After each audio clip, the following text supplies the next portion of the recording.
So I appreciate you, JD. And JD. Thank you. So Stephen is almost right. I can sort of talk about the nuts and bolts. No, for that you've got to go to people like Justin and Karsten. And I'm more. My background is I call myself an accidental personal finance expert. And to show you what I mean by that, I'll talk a little bit about how I came to be here. Stephen's right that I am going to shift the focus a little bit to more touchy-feely stuff. The numbers are absolutely important. They're vital. You can't reach financial independence if you don't make the numbers work for you. You might not intentionally know what you're doing. Some of you were on the path to financial independence without even knowing what financial independence was, and that's great. But if you don't make the numbers work, you can't get there. But my big thing is, why are you doing this? Why do you want financial independence? Why does it even matter? And so we're going to talk a little bit about that. But first, I am going to give a little bit of background. So this is me when I was a boy. And this is the trailer house that I grew up in rural Oregon, about, 45 minutes south of Portland. My family was pretty poor. Maybe not Mississippi poor, but we were definitely very poor. We struggled to get by, often did not know where the next meal was going to come from. It's a source of shame for my father, or was a source. He died many years ago. It was a source of shame for him all throughout my childhood that he wasn't able to provide for the family. But the issue was, mom and dad did not know how to handle money. They just didn't know how. They had what I call a faulty financial blueprint.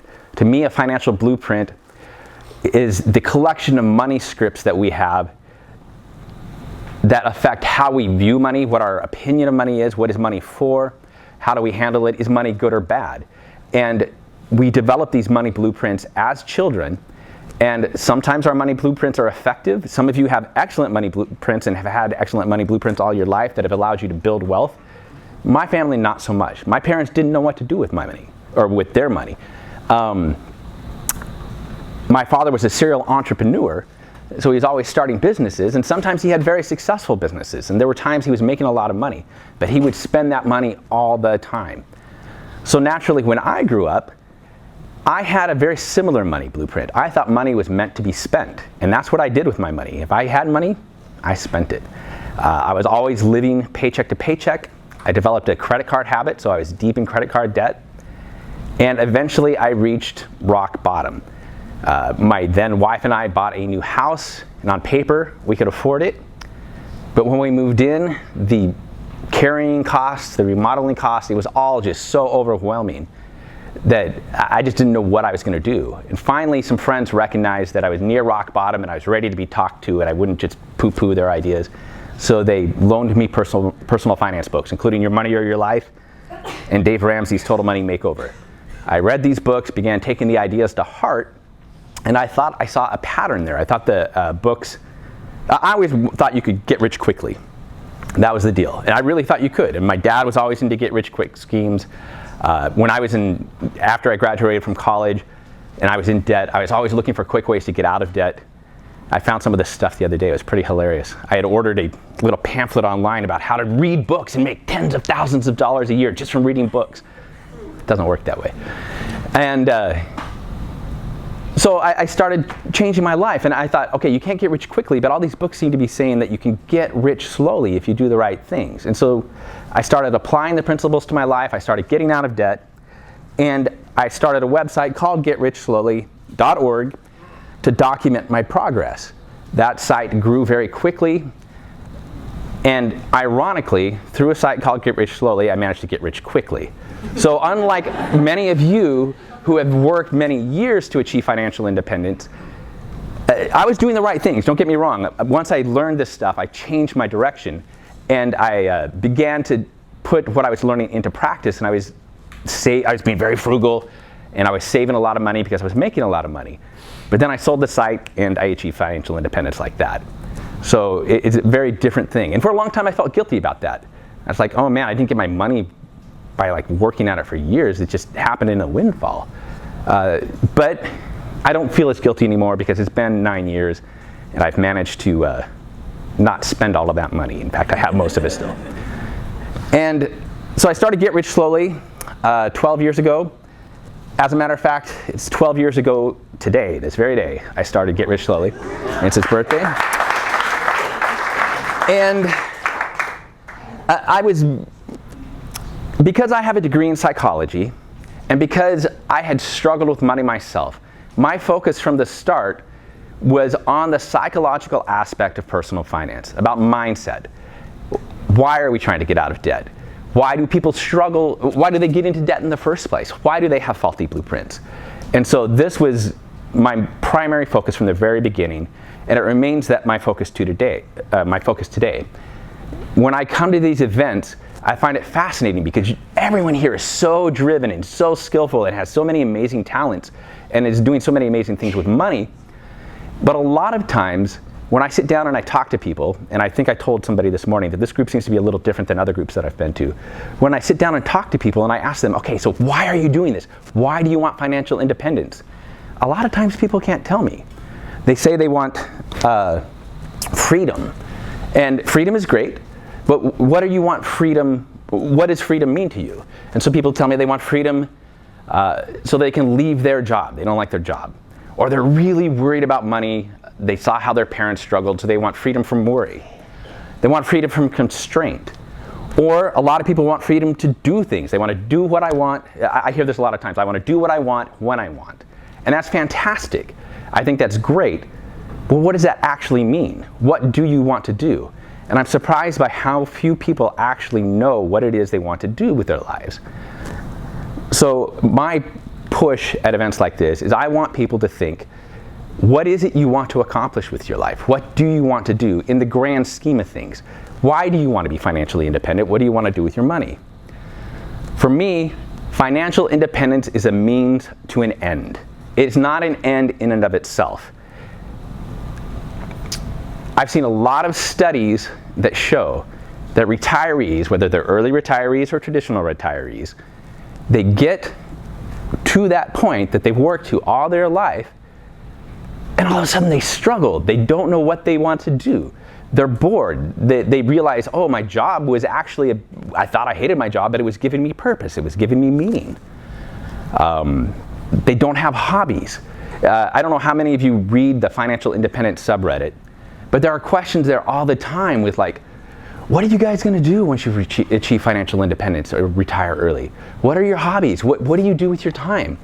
And I find it's a shame that people don't know that, because if you can figure that out now, you can change the course of your life so that you're working towards whatever that end is now before you achieve financial independence. And the truth is, for some people, maybe financial independence isn't actually what you want. If you figure out what it is you want at the end of your life, what you want to be able to look back at and say that this is what you've done, it may be that what you needed to do was spend more money on the present and less on the future. So I'm not saying that you shouldn't pursue financial independence. I think it's great. So to that end, what I'm going to do is we're going to work through, what I really want to do is hear from you. So I'll take questions at the end of this, but I'm also going to ask people to share. I've talked to a number of people here already about what their missions are. Some people don't know, but some people do. So I want to talk about that and hear from you. I want it to be an audience participatory thing. But first, we're going to work through an exercise, maybe 2 exercises. So try to do this very quickly. If you have paper or if you have a computer, go ahead and write things down. If not, you're just going to have to sit and contemplate. So several years ago, about a decade ago, I went to the very first speaking gig I ever had was at a financial planners meeting in Portland. And the keynote speaker there was amazing. His name was George Kinder. George Kinder is a financial planner, but he considers himself a life planner. His goal is to try to get people to not plan their financial future, but to plan their entire life future. And as part of that, he asks a series of 3 questions. Now, George Kinder claims they're his questions, but through accident, I discovered that they actually come from the work of a time management guru named Alan LeKine. And Alan LeKine asked these questions to get people to prioritize their lives. And it works in a financial sense too. So we're going to use George Kinder's version of the questions. These questions are meant to be deep and introspective, and we're going to go through them very, very quickly. But I would encourage you to, when you have time, sit down and actually spend half an hour or an hour just contemplating the questions, because they can really change the direction of your life. They change the direction of my life. And the first question is, so imagine that you are financially secure, basically that you've achieved financial independence. You have enough money to take care of your needs both now and in the future. If you were financially independent, how would you live your life? How would you structure your day? Would you change anything? And here we get George Kinder's woo-woo phraseology. Let yourself go. Don't hold back on your dreams. Describe a life that is complete and richly yours. So I want you to take about a minute. I actually want you to do this and think about, okay, when you are financially independent, how are you going to live your life? I'm going to time you. If I can find my phone. Do you? All right.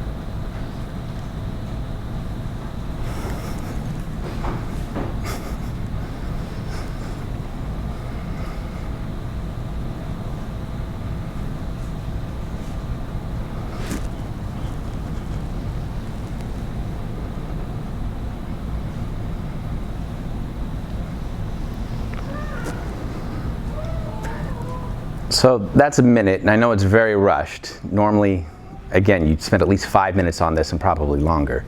Because what I want you to do is think seriously about this. Don't just dismiss it. The second question is related. So before we were imagining unlimited funds and normal human lifespan. Now imagine that you go to your doctor and she tells you that you only have 5 to 10 years left to live. You're never going to feel sick, but you'll have no notice of the moment of your death. If this is the case, what will you do in the time you have remaining? You have an undetermined amount of time, just 5 to 10 years left. Will you change anything about your life? And if you would change anything about your life, how will you do it? Again, this doesn't imagine that you're financially independent. It's however much money you have now, it's the life you have now. You're going to die in 5 to 10 years. What do you do with that time? We'll take a minute again.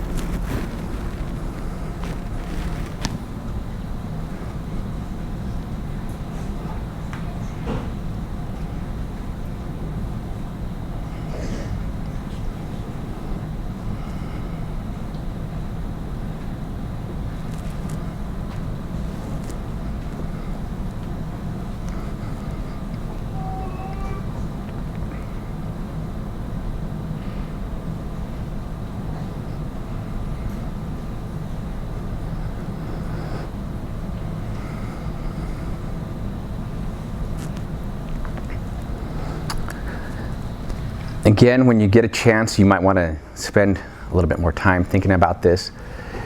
And I'm willing to guess that your answers to this question were very similar to the first question. They often are. But these 3 questions are meant to dive deeper and deeper. So the third question, again, is similar, but gets even more extreme. So now imagine you go to Dr. Lauren, and Dr. Lauren tells you, you only have 24 hours left to live. Tomorrow, this very moment tomorrow, you're going to die. Ask yourself, what did you miss? If you were to die tomorrow, 24 hours from now, what did you miss out in life? What did you not get to be? And what did you not get to do? What is it you're going to miss?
So when George Kinder does these questions, he says that he finds when he's working with clients that the answers get progressively more, they turn more and more inward. So when people answer the first question, when you're thinking about how do you want to live your life if you're financially independent, it's stuff about freedom. It's stuff about being able to buy what you want or go where you want.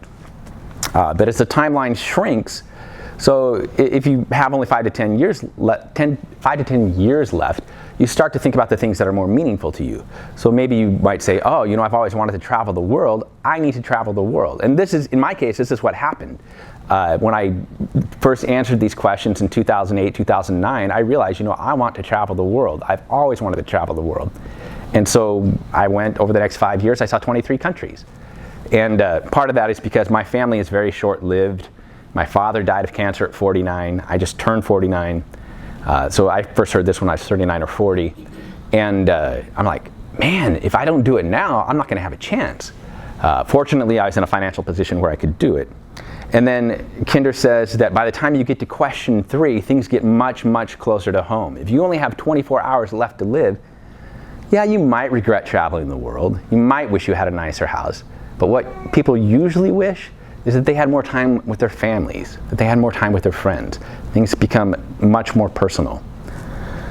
So Kinder uses these questions to help people come up with a financial plan, to create a financial plan that's meaningful to them so that their money is working for them to pursue their ends.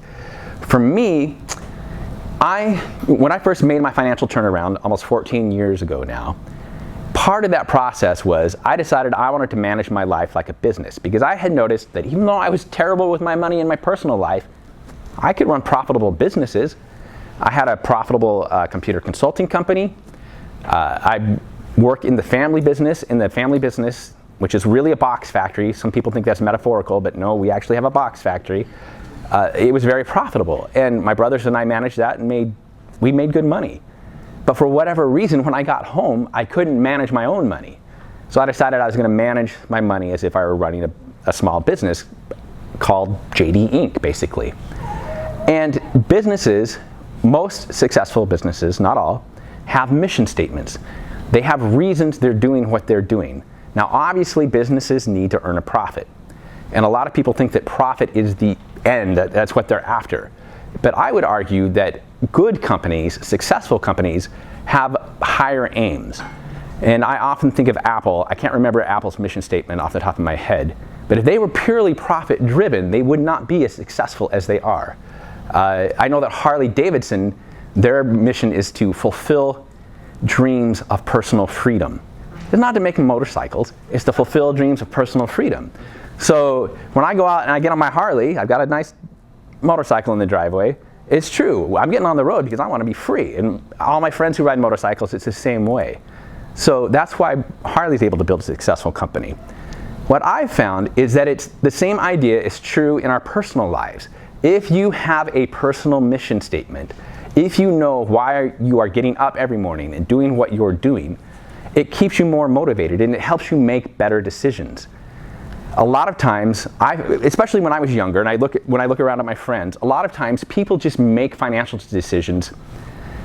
I don't even know why they make them. It's just kind of random. It's because they don't have a clear idea of where they want to be in 20 years or 30 years. Well, then one decision is just as good as another. It doesn't matter because you don't have goals. But if you have a personal mission statement, then you can make decisions that are aligned with it. An example I use is, even though my brother does not have a personal mission statement, I know that his mission is to raise his children and give them a rich, nurturing environment.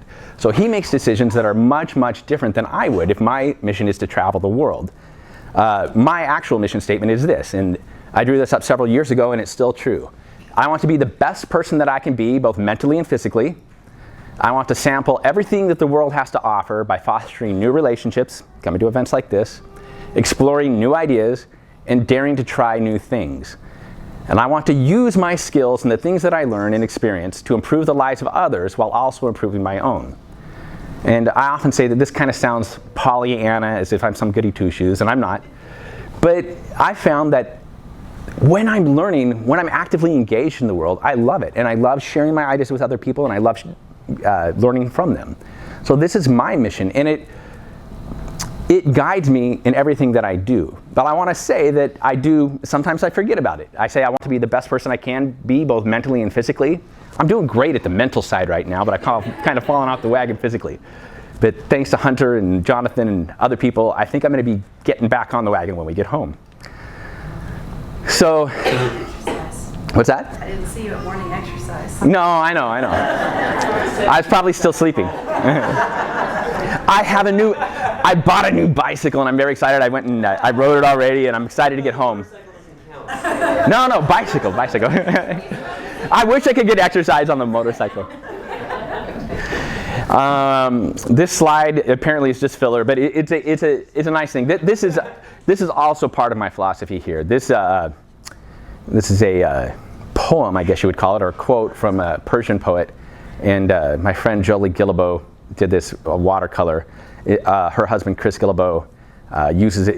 This is part of his philosophy, and I loved it too. And so she did this for me. So when you have a mission, when you know what you want to do, you can apply this in a lot of different ways. And so one of the ways I do is I ask myself, what is the best use of my time right now? I'm not going to belabor this point, but if you know what it is you want to accomplish, you can ask yourself in the moment, what is the best use of my time right now, and how does that help me achieve my mission? And it's something, let's be honest, I could ask this to myself. As Justin knows, I waste a lot of time playing computer games. And Justin and I have played games before. And that's not a constructive use of my time. That's not the best use of my time right now. And I'm not saying that you should just always be driven and always be working. In fact, that's the opposite of what I'm saying. Because sometimes you do need recreation. But a lot of times for me, playing the computer games, I'd be better off outside on the motorcycle or on the bicycle. Also, I think it's important that another question you can ask yourself is this a hell yeah thing, the thing I'm about to do? When an opportunity comes along, is it something that you're saying, okay, out of obligation? Or is it something you just like, hell yeah, this is amazing? So one example I have is my girlfriend came to me a few years ago, probably about 3 years ago now. Doing the math. No, it's 4 years ago now. And she said, I think we should take an RV trip around the United States. And I was like, hell yeah, that's an amazing idea. And that fits perfectly in line with my mission statement of exploring the world and seeing what the world has to offer. So we packed up an RV. We thought we were going to be on the road for 3 months. We were on the road for 15 months, and it was an amazing experience. Probably the best overall experience of my life. So Kim and I, we traveled all over the country, met all sorts of amazing people. And again, I would not have done that if I didn't have a mission. Well, I might have done it, but because I had a mission statement and I looked at my mission statement, I was like, oh yeah, this is something that I can do or that I want to do.